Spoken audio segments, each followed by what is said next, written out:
And I mean some boys that with a lot of muscle and a lot of strength behind them were breaking down in tears, much like Jeff. Jeff was breaking down, but not quite, because he's been through a little worse.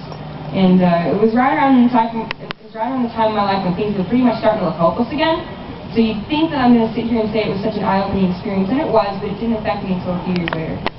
And it did affect me a lot then. And it's what makes being an Indo kid, it's what makes us so proud to be that.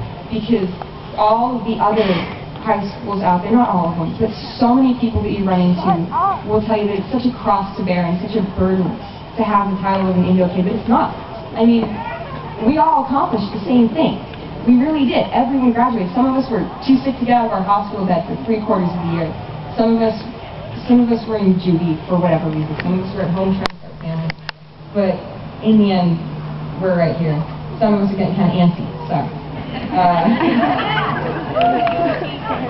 I realized that a lot of the kids at Indo were kind of left behind by the system, and I cried for a really long time because they're beautiful people, and it was really sad.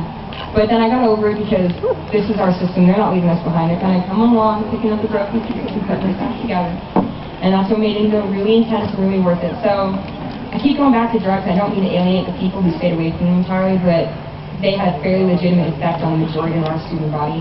If anyone kind of remembers some bad days.